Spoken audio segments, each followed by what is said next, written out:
Hello and welcome to Ginger Prime. My name is Brian, and if you're a returning subscriber, welcome back, Soul Nation. You are a magnificent beast, and I couldn't do this without you. Thanks for hitting that subscribe button at some point in the past. And if you have yet to hit that subscribe button, and this is the video that gets you to do it, let me know in the comments below so I can officially welcome you to the channel itself. But let's not delay. There's a lot of news that we need to get through. As always, the links are in the description of this video if you want to go read this for yourself. But there's so much to talk about, especially as it relates to the Outriders Post-Mortem, the patch news, all what they're working on, how they're going to appreciate the community, and so much more. And I do want to say I'm very impressed by the team behind Outriders, not only delivering an incredible game, but obviously a game that has issues. So how do we address that? And that's where the PR and the communication has been top notch. All right, guys, it's time to do this. Today we're talking about patch news, the community appreciation package, inventory wipes restorations, rebalancing plans, multiplayer stability and connection, and their launch connectivity post-mortem. So first and foremost, let's talk about the community appreciation package. So it says, after working on Outriders for more than 5 years, we are as disappointed as you at launch and how the weekend went, and it did not obviously go as planned. We ran into connectivity issues, which they've explained, and we'll cover that here in the post-mortem. Now, throughout all of this, we really appreciate all your messages of support and encouragement as they helped us power through the improving the situation. We would like to thank each and every one of you. Beyond just saying it, however, we would like to confirm that they are actually working on a small appreciation package for our launch window players. And we're still working through these exact details, but our intentions are as follows. So all players who've played between March 31st and April 11th in UTC time zones are eligible. Any player outside the above window, but for whom they have actually performed an automatic inventory wipe restoration, are also eligible as well.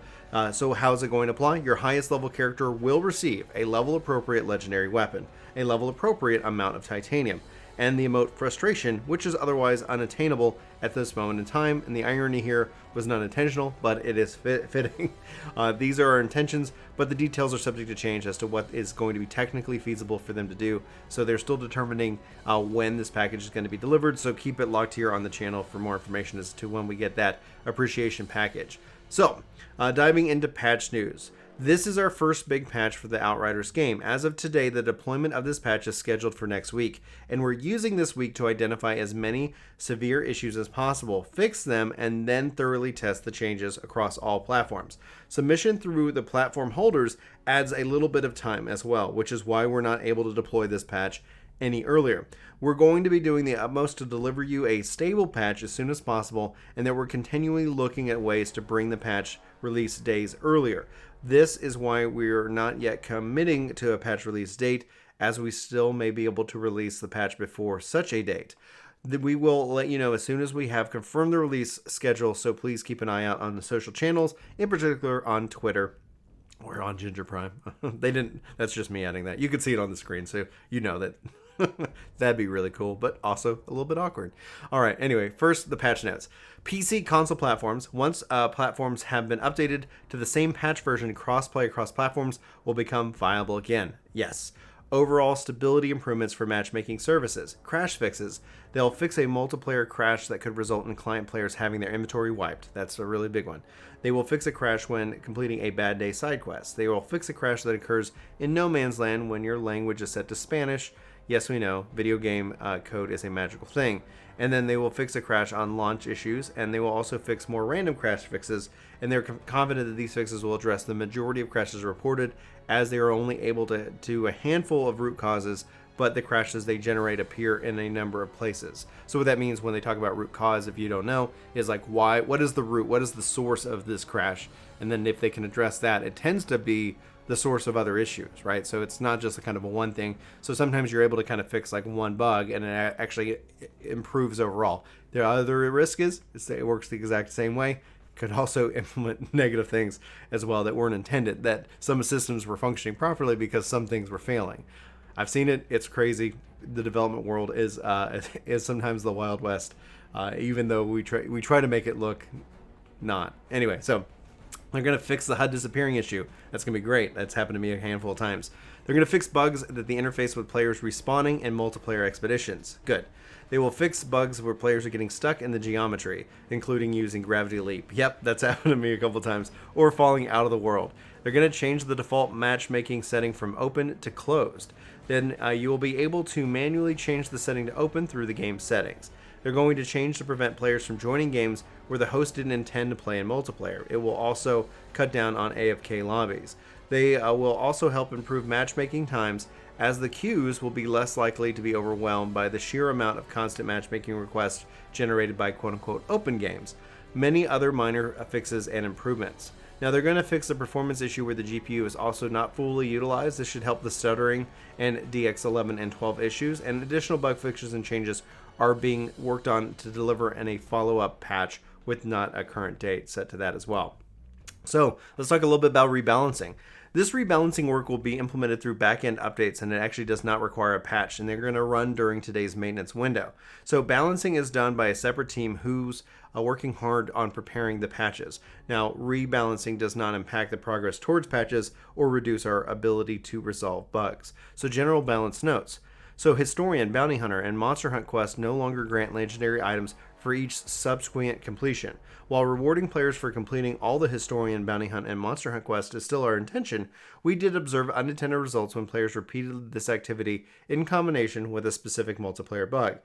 With this rewards adjustment, we want to eliminate the exploit behavior while still making that quest line worth the effort. Players who took advantage of this exploit will not be punished.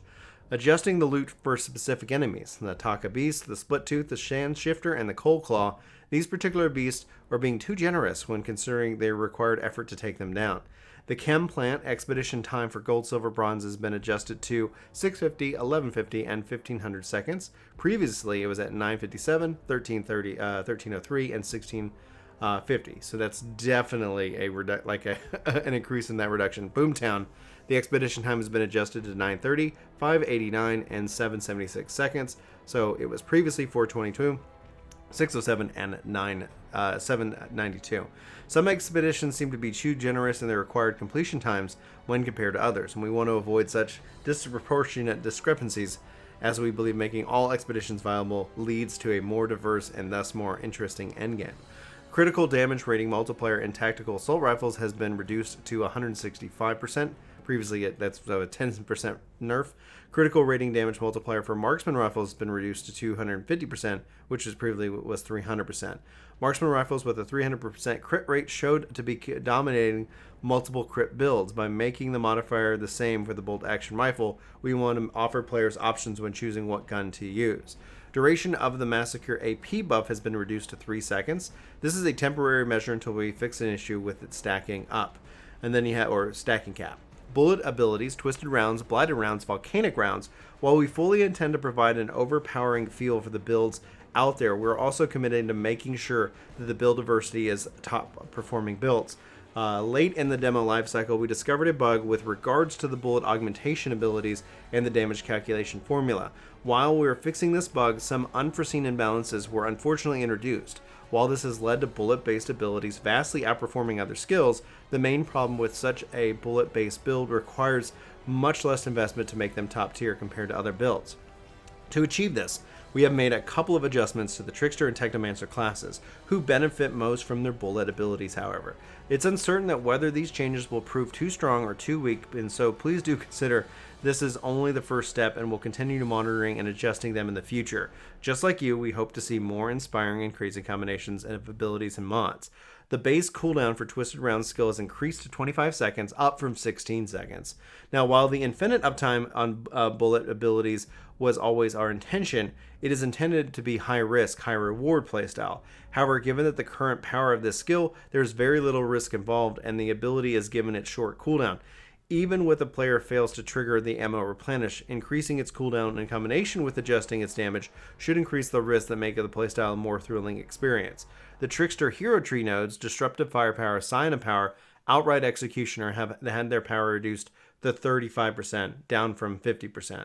The combination of Twisted Rounds increases the firepower on top of multipliers provided in the class trees, led to huge increases of damage dealt by this ability. While we do understand the satisfaction this kind of power can bring, it is currently vastly outperforming our wildest expectations, and we therefore need to bring it down a notch. Vulnerable status, power reduced to 15%, down from 25%. And then the Technomancer hero tree, damage against poison, had its power reduced to 15%, previously 30%. While the Technomancer's blighted rounds do not provide any damage increase on their own, other than ignoring armor as anomaly damage, they do provide an excellent tool for spreading the vulnerability and toxic statuses, which in turn can scale out of proportion. Pyromancer hero tree node, Trial of Ashes, has been reduced to 15% extra damage, which was previously 30%. So a lot of different nerfs in there, a lot of different adjustments. Just keep in mind, if you got nerfed right now, it's going to be okay. Like, we're going to find crazier builds and things like that. And honestly, the fact that they're looking at this makes it kind of nice. Not that it feels good to get nerfed, but the fact that it was a Devastator main, I didn't see any nerfs here. It's just like, just note that the first couple of weeks, especially as they kind of fill it out, flesh it out, I kind of expected a lot of these changes. So if you're still working on your way to level cap, this really doesn't affect you. You're not going to see it, but there's just been some insane numbers, and honestly, I'm surprised Pyromancer didn't get hit harder. I'm seeing Pyros put up just insane damage numbers. Anyway. That's my take on it. I'm not too stressed about different nerfs and changes because, you know, there's going to be a lot of different flux, especially in the first couple of weeks as people kind of fill out the game. So, multiplayer stability and connection. Co-op and multiplayer sessions are separate matter from solo play connectivity. Launching a multiplayer session requires multiple different partners and services. For example, matchmaking and queuing are hosted by one service partner, while the peer-to-peer relay is handled by another. Other components are hosted by other partners. This is a normal setup for multiplayer games, but it's important to mention because we attempted to track multiplayer co-op issues, knowing exactly what the issue appears to be and what is final. The upcoming patch will also help alleviate crashes in multiplayer as well as improve stability and speed. Because of the complexity of the multiple systems involved, we're going to continue to improve and iterate upon these systems in order to deliver you a better multiplayer experience. In most cases, you can see this has already been done via backend without patching the game, but it is something that we're keeping a close eye on. Alright, so now going into the inventory wipes and restoration. We believe that the rate of this bug is appearing should be greatly reduced once the upcoming patch has been published. With crash fixes in place, we intend to run a one-off mass restoration. Here's our intentions for it. Restoration should take place on a specific day and should be a one-time event. The exact date is TBC, and then they are working to this to occur in the coming weeks. We will update you when we have confirmation of dates and timings. We will only be able to restore the most valuable tiers of items lost, epics, and legendaries. We will be unlikely to restore an inventory full of blue gear. The restoration should be additive to your inventory. It should not replace your current inventory, and restoration items may not have the exact same stats as the lost items. Note that the restoration will not be possible for items that were acquired but were at the same connection was terminated before autosave complete. Those items would never have made it into your server log inventory. Such suspended autosaving is noticeable, and the yellow autosave icon stays active for a longer period of time. For any individual restorations that were missed or for incur in the future, we plan to equip the team to help in an ad hoc basis. Please note that these are our intentions and we're providing here for transparency. While we will try our hardest to make things right, we unfortunately cannot make guarantees for the specifics about the above timeline for this, as we may run into technical difficulties that delay our work. The accolades wipe issue is something that we're also looking into whether or not we can run as a part of a one-off restoration or whether we're going to need to tackle this on a case-to-case and a one-to-one basis. Accolades are a more complex piece of the data per profile than a piece of equipment, so we're working through a solution, and that's taking a little bit more time. Alright, and this brings us finally to kind of our connectivity post-mortem. Our team worked through Easter weekend and around the clock to resolve server issues players were experiencing, and we're completely understanding how frustrating this experience will have been, especially given the huge amount of players eagerly anticipating the launch. We had enough server scaling capability, but our internally hosted database was seeing issues that only appeared at extreme lows. We are committed to full transparency with you today, as has been over the past year, so we won't give you the expected server demand was too much for us. We were, in fact, debugging a complex issue, which why some of the metrics calls were bringing down our externally hosted database. We did not face this issue during the demo launch earlier this year. Our database is used to hold onto everyone's gear, legendaries, profile, and progression. Tech-heavy insight. We managed to understand what many servers' calls were not being managed by RAM, but they were actually an alternative data management method, swap disk, which is too slow for the flow of this amount of data. Once the data queued back too far, the server failed. Understanding why it was not using RAM was our key challenge, and we worked with staff across multiple partners to troubleshoot this. We spent over 2 days and nights applying numerous changes and improved attempts. We both doubled the database server and vertically scaled them by approximately 50%, scaled up and scaled out. We rebalanced user profiles and inventories to new servers. Subsequent to the scale up and scale out, we also increased disk IOPS, on all servers by approximately 40%, and we increased the headroom on the database multiplied by the number of shards, not an anomalous kind. We continued to do what we were able to do to force it into RAM. Each of these steps helped us improve the resilience of the database and under the extreme loads, but none of them were the fix we were looking for. At this moment in time, we're still waiting for a final root cause analysis from our partners, but ultimately that really helped us resolve the overloading issue was configuring our database cache cleaning, which was being run every 60 seconds. At this frequency, the database cache cleaning operation demanded too many resources, which in turn led to the above mentioned RAM issues and the snowball effect, which resulted in the connectivity issues seen. We reconfigured the database cache cleanup operations to run more often with fewer resources, which in turn had the desired result of everything generally running at a very comfortable capacity. All of this enabled our servers to recover and sustain significantly more concurrent user loads. Wow. I have to tell you guys, that's an incredible post-mortem. I don't know if they'll share their root cause analysis of it, but like that is something that is so interesting to read. I really appreciate them taking time to post that information. I cannot tell you enough how powerful it is that they're willing to share all this additional information with us. There's so much here to be excited about, and it's perfectly fine to be frustrated on. We don't necessarily need to give everybody like a pass, but I think essentially when you start playing the game, if with the update that hopefully gets rolled out sooner rather than later, you can experience it in a way. One of the things that I am doing with the game itself, having an absolute blast, but every time you get kicked out, every time there's a connection issue, it is just frustrating. It's just like, okay.